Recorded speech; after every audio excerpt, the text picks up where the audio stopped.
Marcos, capítulo 10, eu gostaria de falar sobre um homem que, na verdade, tem a ver comigo e com você. Eu creio que todo mundo conhece esse homem. A palavra de Deus fala que esse homem, ele era cego, mendigo, pobre e não tem nome. Apesar que muitas pessoas chamam ele de Bartimeu, mas Bartimeu não era o nome dele.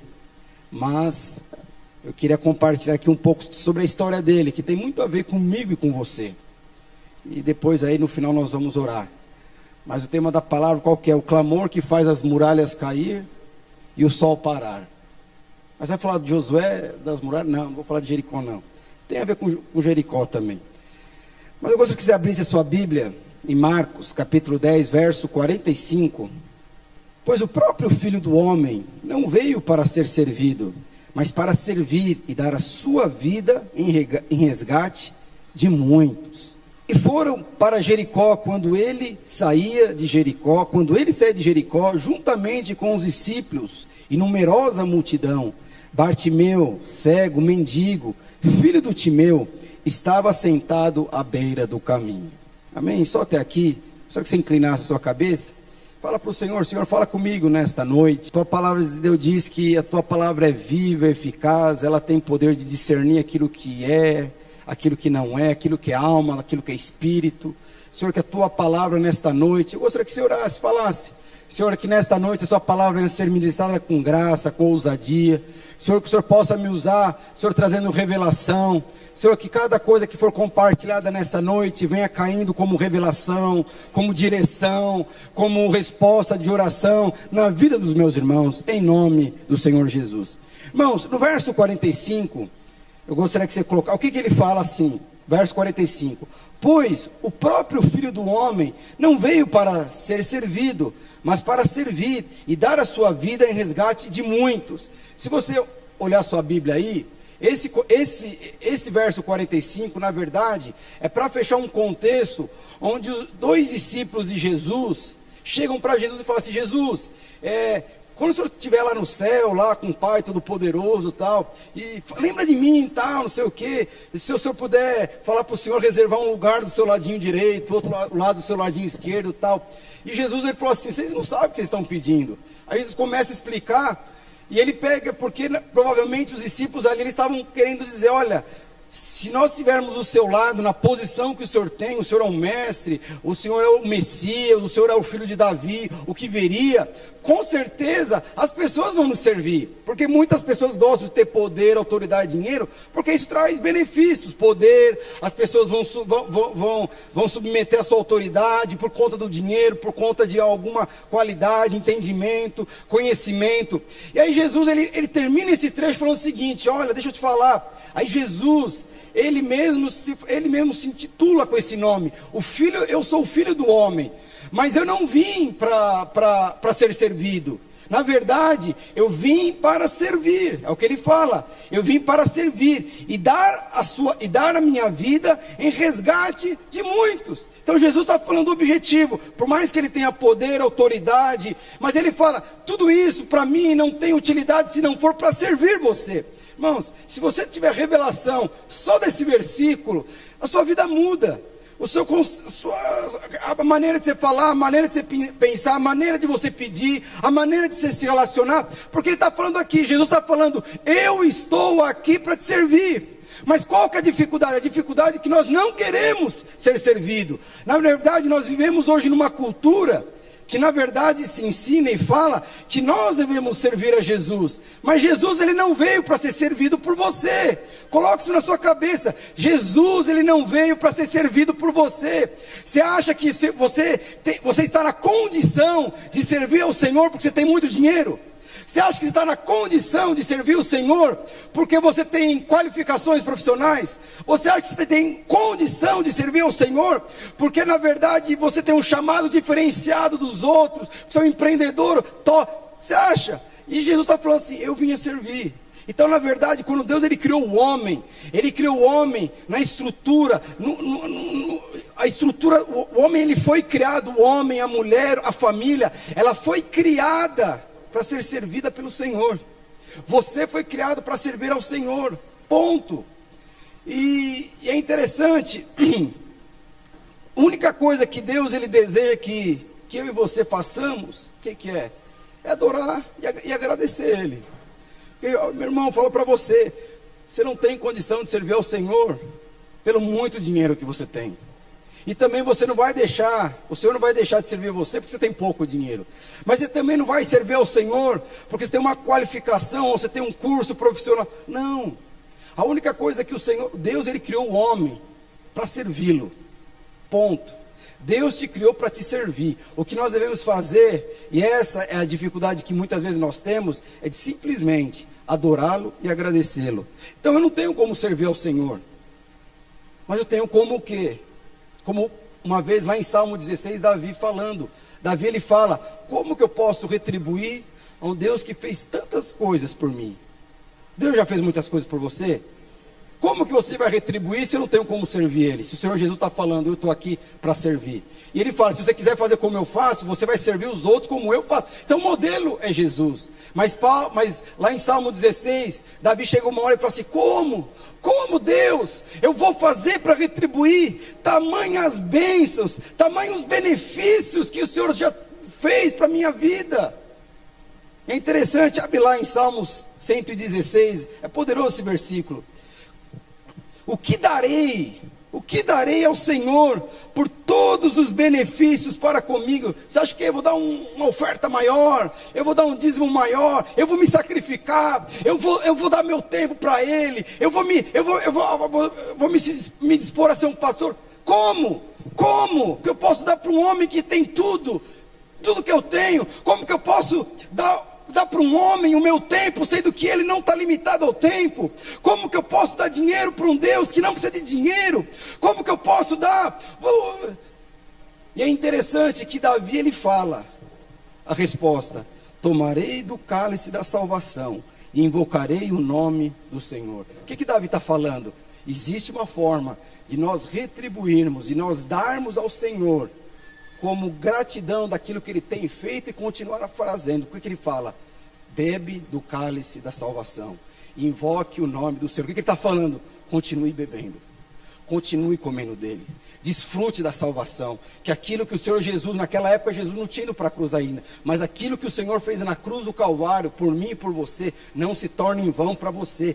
Dessa forma, você vai conseguir dar algo para Deus, para retribuir as bênçãos que Ele tem colocado sobre a sua vida. Em outras palavras, você quer retribuir aquilo que o Senhor fez para você? Continue sendo abençoado, continue comendo dele, continue usufruindo dele, continue sonhando com ele, continue se perdendo na presença de Deus. Isso que ele fala, invocando ao Senhor.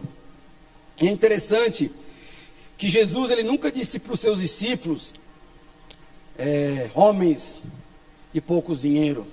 Ele nunca disse para os seus discípulos, homens que oram pouco, homens que se sacrificam-se pouco, homens que não leiam a Bíblia, homens que não... Sabe, Jesus ele nunca falou isso para um discípulo, nunca falou isso para ninguém, mas ele sempre falava o seguinte: homens de pouca fé. O que é pouca fé aqui? Fé aqui é a mão que precisa se estender para receber aquilo que Ele tem para te dar de graça.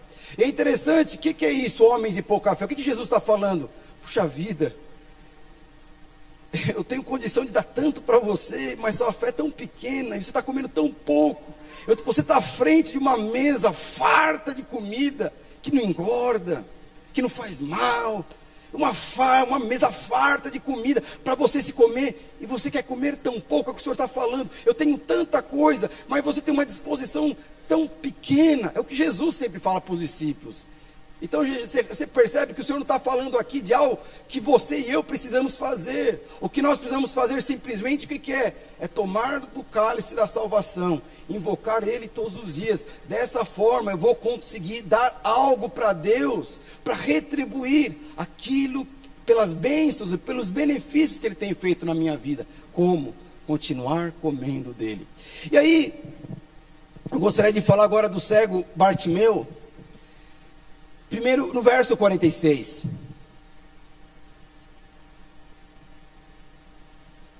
Vai por aqui? Então vamos lá. Marcos capítulo 10, verso 46. A primeira coisa desse versículo, na verdade, fala de Jesus ele indo numa terra amaldiçoada. Desculpa, no verso 45, primeiro eu falei, né? 46. Então, só para você entender, vamos lá, verso 46. E tendo se despedido, é Marcos capítulo 10, verso 46. Deixa eu ler aqui. E foram para Jericó. E quando ele saía de Jericó, juntamente com seus discípulos, numerosa multidão, Bartimeu, cego, mendigo, filho de Timeu, estava sentado à beira do caminho. É interessante, meus irmãos, só para você entender aqui o contexto. Jesus, ele estava em Jericó. E ele estava saindo de Jericó. E Jericó, eu não sei se você sabe, Jericó era uma cidade amaldiçoada. A palavra de Deus fala que uma semana depois, Jesus, na verdade, ele estava saindo de Jericó para ir até Jerusalém. O que ele ia fazer em Jerusalém? Ele ia celebrar a Páscoa e uma semana depois ele ia morrer na cruz. E nesse contexto ele fala, o Filho do Homem não veio para ser servido. O Filho do Homem veio para servir.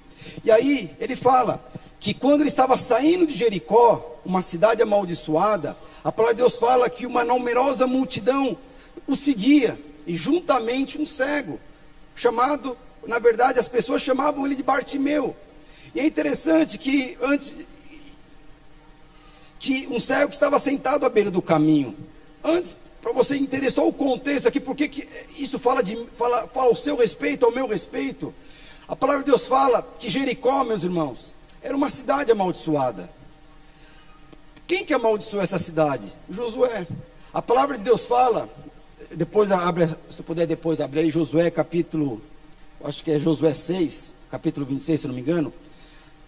Essa cidade de Jericó é a mesma cidade onde as muralhas de Jericó caíram. A palavra de Deus fala que, na época, no Velho Testamento, a palavra de Deus fala que Josué, junto com seus discípulos, com a Arca da Aliança, ele teve que rodear as muralhas de Jericó por 6 vezes, 6 dias. E depois, no 7º dia, ele teve que rodear novamente a cidade 6 vezes. E na 7ª vez, ele teve que, a palavra de Deus fala que o povo gritou. E quando o povo gritou, a palavra de Deus fala que as muralhas caíram. Mas é interessante, eu não sei se você sabe desse contexto, a palavra de Deus fala que eles tinham que rodear a terra e não poderiam falar nada. Eles tinham que rodear a terra 6 dias, rodear a terra, eu não sei quantos quilômetros tinha lá a terra, eles tinham que rodear, eles não poderiam falar nada. Por que eles não poderiam falar nada? Porque a boca fala que o coração está cheio. Se existe uma pessoa que tem poder para infamar a terra, é você. Se tem uma pessoa que tem autoridade para abafar o próprio potencial, é você. E a palavra, você consegue imaginar o povo de Deus andando lá ao redor das muralhas de Jericó, que o Senhor falou, 6 vezes vocês vão rodear. O que você acha que o povo falaria? Porque eles não poderiam falar nada. Provavelmente no primeiro, no segundo, no terceiro dia, eu não sei o que você pensaria, mas você consegue imaginar uma muralha enorme? Os caras falam assim, meu Deus do céu, o que Josué tinha na cabeça para falar para a gente não tem o que fazer? Vamos ficar aqui rodeando a terra? Eu tenho cuidado do meu filho, da minha empresa, não sei o quê. Por que eu vou ficar aqui rodeando? O que esse cara tinha na cabeça? Será que ele acordou e quis, não sei, teve uma aula aí, não sei o quê, teve um insight, não sei, que negócio é esse? Mas a palavra de Deus fala que durante 6 dias eles tiveram que rodear, mas eles não poderiam falar nada, porque se existia um povo, se existia uma pessoa que poderia difamar ou impedir aquilo que Deus faria na vida daquele povo, era o próprio povo. Por isso eles não falaram nada. Mas a palavra de Deus fala que Jericó, depois que eles gritaram, a palavra de Deus fala que as muralhas de Jericó todas caíram, foram destruídas. E a palavra de Deus fala que Jericó foi a primeira cidade, dentre muitas, que o povo de Israel conquistou. Mas Jericó era as primícias. Jericó era a primeira cidade que foi consagrada a Deus. E Deus falou, essa cidade é a minha, é primícia. Se alguém tomar dessa cidade, se alguém construir alguma coisa sobre essa cidade, qual foi a direção? Vocês vão entrar nessa cidade, vocês vão matar todo mundo. Ninguém vai poder ficar vivo, animal, matar todo mundo, porque essa cidade pertence a mim. Em outras palavras, aquela cidade era a primícia do Senhor. É o mesmo exemplo que fala lá de Malaquias, de você trazer o dízimo, e o Senhor fala: podei alguém roubar de Deus? E lá em Malaquias fala: vocês roubam quando vocês não dão o dízimo para mim. Por quê? Porque o dízimo fala da primícia. E é interessante, aí eu gostaria que você abrisse em Josué, capítulo 26, verso 6. E nessa ocasião, Josué amaldiçoou a cidade, em nome de Deus, dizendo: quem tentar construir de novo esta cidade de Jericó, será amaldiçoado pelo Senhor. E quem puser alicerces, perderá o filho mais velho. E quem colocar as portas, perderá o filho mais novo. Então, por quê? Porque essa cidade pertence ao Senhor. Então, o próprio Josué amaldiçoou aquela cidade de Jericó. O próprio Deus. Josué, na verdade, é um tipo de Jesus. Ele aqui está amaldiçoando. Tempos depois, na época de Acabe, em 1 Reis, não precisa ler, 1 Reis, capítulo 16, 34. Na época de Acabe, eles tentaram reconstruir na cidade de Jericó. Olha o que aconteceu.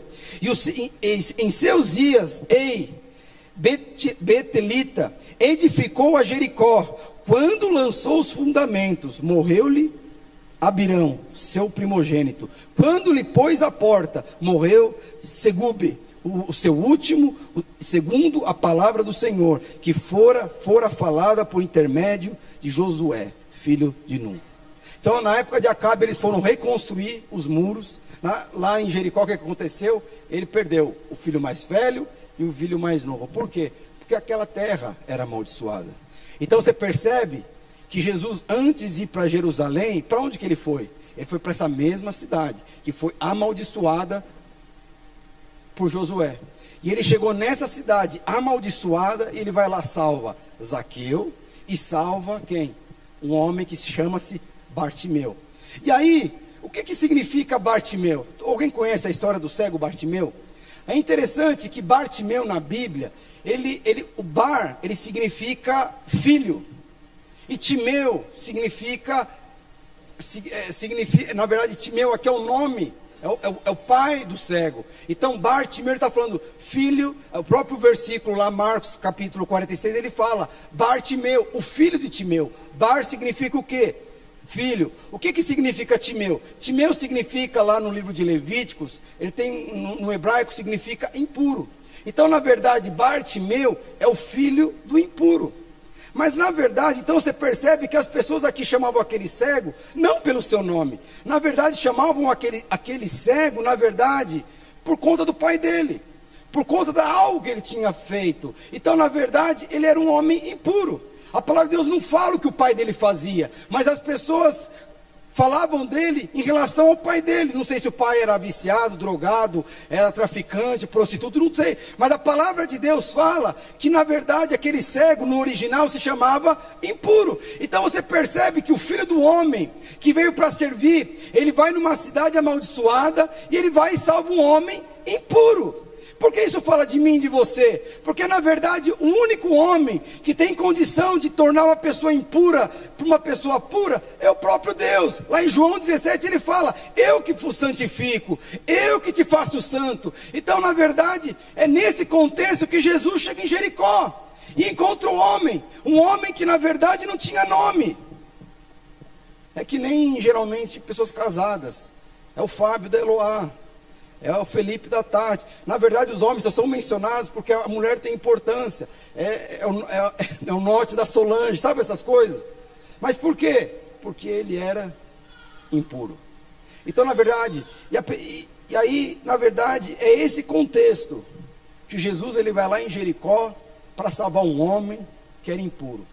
E aí no verso 47, Marcos capítulo 10, verso 47, fala de algo poderoso, que é o cego. Quando o cego na verdade o cego ele vê algo que ninguém enxerga. E ouvindo que era Jesus o Nazareno, pôs-se a clamar, Jesus, filho de Davi, tem compaixão de mim. Olha só, lá no Evangelho de Lucas, conta de maneira mais detalhada, que na verdade esse homem, Bartimeu, ele vai perguntar para a multidão, porque a multidão estava seguindo Jesus. Quem que está aí? A multidão fala, é Jesus o Nazareno. Hoje, Jesus o Nazareno é algo até bonito de se falar, mas naquela época, Jesus o Nazareno era um nome depressivo, depreciativo. É interessante que João capítulo 1, Natanael falava, pode vir alguma coisa boa de Nazaré? Porque Nazaré, meus irmãos, era uma região, sabe, pessoas pobres, de pessoas que não têm um poder aquisitivo. Na verdade, quando falava Jesus o Nazareno, na verdade estava depreciando Jesus. Quando Jesus foi para a cruz, a palavra de Deus fala que foi colocado um nome em cima da cabeça dele na cruz. Qual que foi o nome? Jesus o Nazareno, o rei dos judeus. Então, na verdade, aqui Nazareno, Jesus o Nazareno aqui, na verdade era um nome depressivo. Na verdade, aquela multidão estava depreciando Jesus, porque poderia vir alguma coisa de Nazaré. Você tem um pouquinho, hoje não pode mais falar isso, né? Mas se, na minha época, quando eu era um jovem, solteiro, se você falasse que torcesse para algum time, falava, é porco. Se falava lá, olha, nasceu, não tem cabelo, não tem, é esse time aí. Falava que torcia para um time, é ladrão. Por quê? Porque já associava. Se falava então, olha, qual é a sua profissão? Eu sou juiz de futebol. Ixi, é ladrão. Porque já associava. Então, na verdade, aquela multidão associava Jesus com a cidade onde ele vinha. E Nazaré, naquela época, era uma cidade onde as pessoas faziam negociações. Era um centro comercial. E coisas boas não vinham de Nazaré. Por isso as pessoas falavam, é Jesus, o Nazareno. Mas o que acontece nesse contexto? A palavra de Deus fala que esse cego, na verdade, ele viu algo que até então ninguém viu. Ele pega, ele começa a gritar, ele não grita. A palavra de Deus fala que ele grita, filho de Davi, tem compaixão de mim. E aí é o poderoso, por quê? Porque na verdade, ele não falou Jesus o Nazareno. O que ele falou? Jesus, filho de Davi. Então, na verdade, eu não sei se você sabe, mas o livro de Marcos é o primeiro livro, na verdade, do Evangelho. É o primeiro livro escrito para falar de Jesus. E esse cego, o Bartimeu, foi o primeiro homem na Bíblia que chamou Jesus de filho de Davi.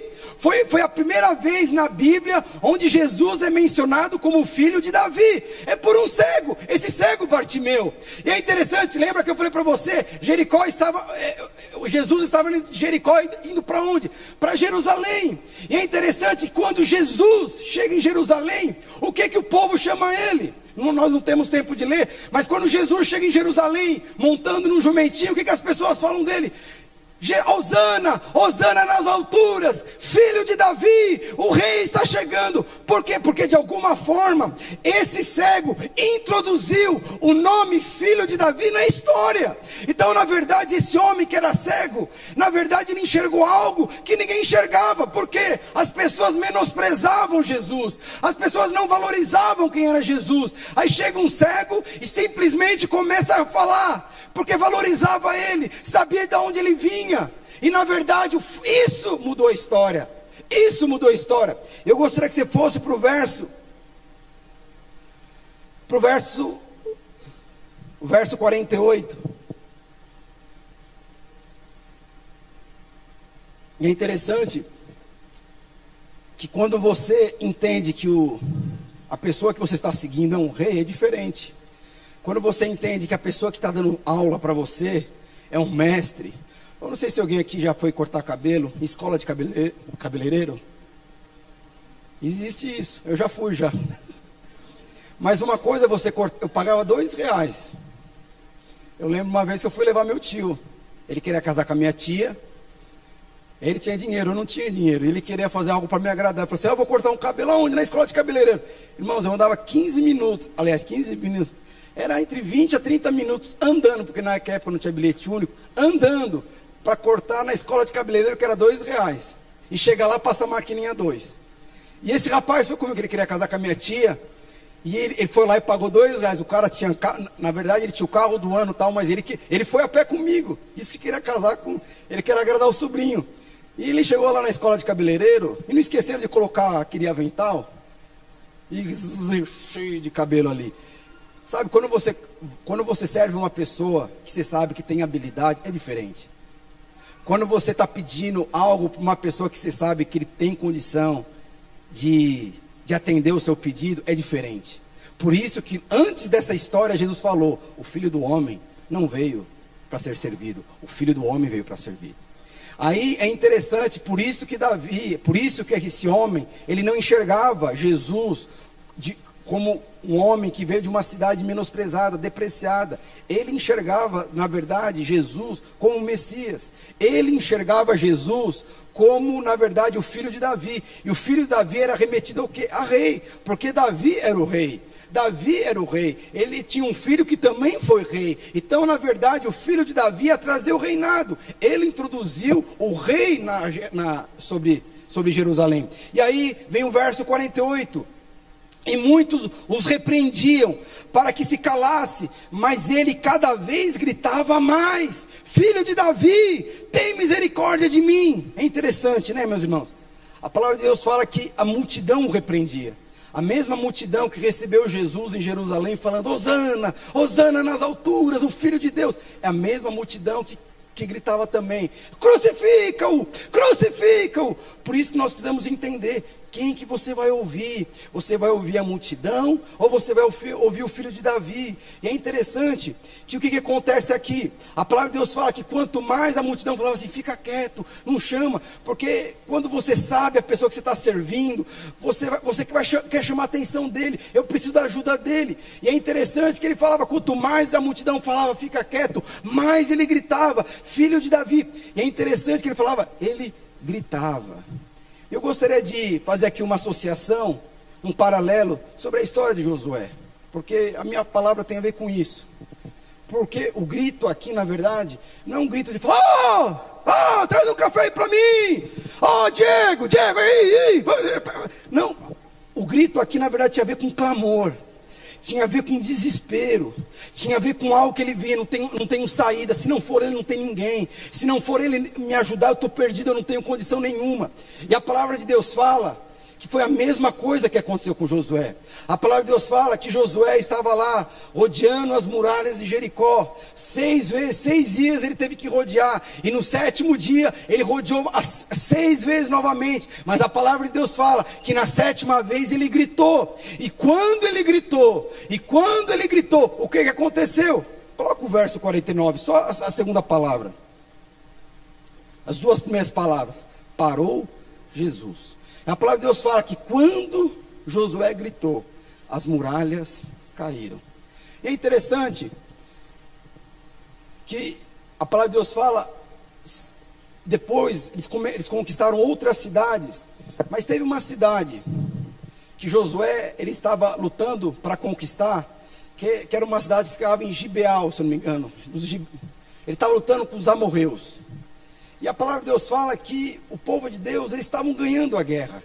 Eles estavam lutando, pelejando, e eles estavam lá quase ganhando a guerra. E a palavra de Deus fala que naquele dia, o sol estava se pondo. E Josué ficou preocupado, porque durante uma guerra, quando anoitece, a guerra para. E aí o que acontece? Vai cada um para um lado e espera amanhecer, para eles continuarem a guerra. E a palavra de Deus fala que o povo de Israel estava lá quase vencendo, e Josué percebeu: se anoitecer, eles podem ganhar vantagem sobre nós, porque o que vai acontecer? Se anoitecer, nós vamos ter que parar de guerrear, e eles vão para um lado, e eles vão descansar, e eles podem fazer alguma estratégia para vir contra nós. E aí Josué, ele faz uma oração. Eu gostaria de abrir em Josué, capítulo 10, eu acho que é 10, Josué capítulo 10, deixa aí Marcos 10, 49, eu vou ler, Josué capítulo 10, verso 12. E o que aconteceu? Josué percebeu que se o sol se pôr, provavelmente eles poderiam perder a batalha. Olha só o que aconteceu. No dia em que o Senhor deu a vitória aos israelitas, na luta contra os amorreus, Josué falou com ele, na presença dos israelitas, e disse: Sol, fique parado em Gibeão. Lua, pare sobre o vale de Aijalon. O sol ficou parado e a lua também parou, até que o povo se vingou dos inimigos. O sol ficou parado no meio do céu e atrasou a sua descida por quase um dia inteiro. Nunca tinha havido e nunca mais houve um dia como esse, um dia em que o Senhor obedeceu à voz de um homem. A palavra de Deus fala que esse foi o dia mais longo de toda a história, um dia. Então, na verdade, aquele dia teve 48 horas.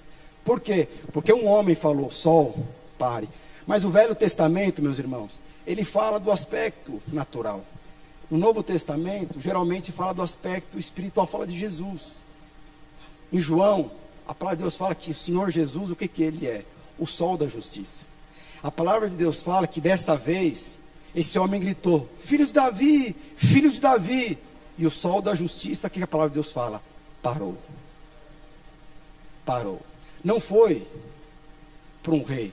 Não foi para o rei de Israel. Não foi para um cara que tinha muito dinheiro. Era para um mendigo, que as pessoas chamavam ele pelo nome do pai. Mas naquele dia, quando ele gritou, quando ele clamou, a palavra de Deus fala que Jesus parou. Aí vamos continuar no verso 49. Porque Jesus, parou Jesus e disse: chamai.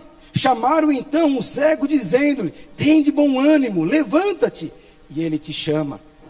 No verso 49, é interessante que Jesus, ele parou, e ele pega e ele fala: chama lá o cego, dizendo: chama. E as pessoas pegam e falam assim: olha, Jesus quer falar com você, vem. Verso 50, lançando de si sobre a capa, levantou-se, deu um salto e foi ter com Jesus. Irmãos, aí a palavra de Deus fala que Jesus parou. A normalidade de um rei é parar quando um outro rei chama. Mas Jesus, ele parou porque um mendigo chamou. Jesus, ele parou e falou: aquele cego lá que está gritando meu nome, chama ele. E a palavra de Deus fala que aquele cego, ele tirou a sua capa. O que significava aquela capa naquela época? A capa simbolizava, era credencial que ele era um enfermo. Alguém já foi no shopping? As primeiras vagas para quem que é? São para os idosos, são para os deficientes, para as mulheres que estão grávidas, não é isso? Daqui a pouco você vai sentar lá no outro shopping, lá no carro. É tudo marcado. Mas por quê? O que significava uma capa? A capa fala do quê? De merecimento. Então, na verdade, aquela capa ali era um símbolo. Todas as pessoas que passavam por Jericó e viam mendigos usando aquela capa, né, eles já sabiam: aquelas pessoas, elas são dignas de receber esmolas. Elas são dignas de receber alguma ajuda, porque elas não têm condição de trabalhar. Porque, na verdade, aquela capa era uma credencial de que eles tinham uma enfermidade. É uma credencial de que eles precisavam de uma ajuda. Jesus não falou para o mendigo: tira a capa e vem até mim. A palavra de Deus fala que na verdade, aquele homem, ele tirou a sua capa. Ele falou assim: com esse homem, eu não preciso de credencial. Com esse homem, eu não preciso parar numa vaga ou sentar na cadeira cinza, num banco cinza do metrô. Com aquele homem, porque ele é o homem. E a palavra de Deus fala que ele abriu mão do todo o reconhecimento e foi até Jesus. Aí verso 51, e perguntou Jesus, o que queres que eu faça? Respondeu o cego: mestre, que eu torne a ver.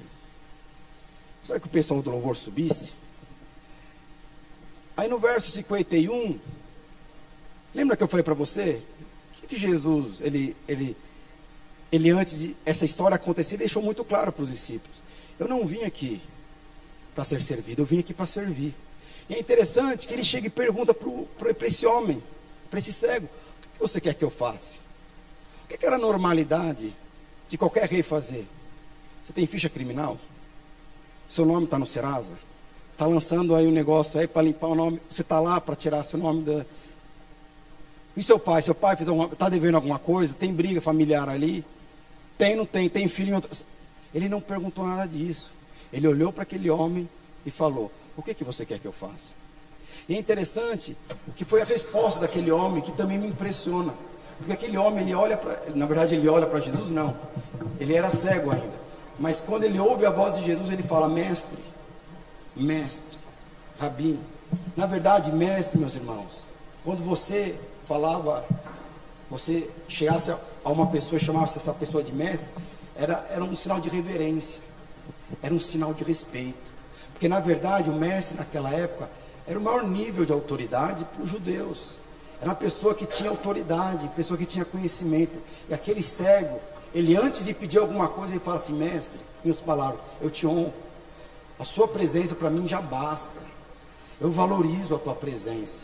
Então você percebe que aquele homem, os outros, a multidão não valorizava Jesus como ele valorizava. Mas antes dele pedir, ele reconheceu e colocou Jesus numa posição de honra: mestre.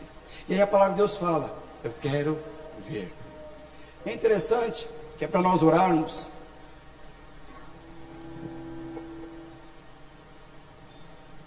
Jesus cura ele. No verso 52, olha só. Então Jesus lhe disse: vai, a tua fé te salvou. E imediatamente tornou a ver e seguia Jesus a estrada fora. Deixa eu falar uma coisa. Jesus, ele nunca usou de um milagre para tirar dos seus aquilo que ele desejava. Em outras palavras, Jesus, ele poderia, Felipe chega até Jesus: Jesus, restaura meu casamento. Eu restauro, mas se eu restaurar, a partir desse momento você me segue.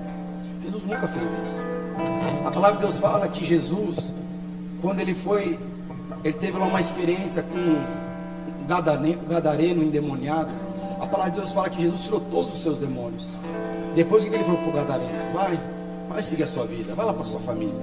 A palavra de Deus fala que quando Jesus, ele curou a filha de Jairo, ele pegou a filha de Jairo e falou assim: está aqui a sua filha, vai, pode ir com a sua filha. Porque Jesus nunca vai chamar as pessoas para o segui-lo com base em alguma cura ou milagre. Mas um dia estava lá André, se não me engano André e João, lavando as redes. Eles não precisavam de milagre, não precisavam de nada. Jesus chegou e falou para eles: sigam-me. E eles seguiram Jesus. E um dia tinha um outro homem que estava contando as ofertas dos impostos que ele cobrava, que era Mateus. E ele chegou até Mateus e ele fala: Mateus, siga-me. Sabe, Jesus, ele sempre vai operar um milagre se do seu coração vir um clamor recheado de fé. Filho de Davi, porque isso não tem a ver com coisas. Mas esse homem, lembra no começo da história? Ele era pobre. Quando ele teve uma experiência com o filho de Davi, ele se tornou rico. Ele era cego. Depois que ele teve uma experiência com o filho de Davi, ele começou a enxergar. Aquele homem, ele não tinha um destino, ele vivia à beira do caminho. Mas quando ele teve uma experiência com Jesus, o que ele falou: Senhor Jesus, para onde eu não for, se não for com o Senhor, a partir de hoje, o meu caminho é o seu caminho. Essa é a maior bênção de todos. É quando o Senhor entra na sua vida, Ele endireita a sua vida. É quando você clama, é quando você faz um desespero, e Ele entra na sua vida e você reconhece: eu não tenho caminho para ir se não for com o Senhor. E a palavra de Deus fala que aquele cego, que até hoje ninguém sabe o nome, esse homem se tornou discípulo de Jesus. Ele era cego e pobre, ele enxergou e se tornou rico. Ele não tinha destino e passou a ter destino, porque andou com Jesus. Eu gostaria que você se levantasse.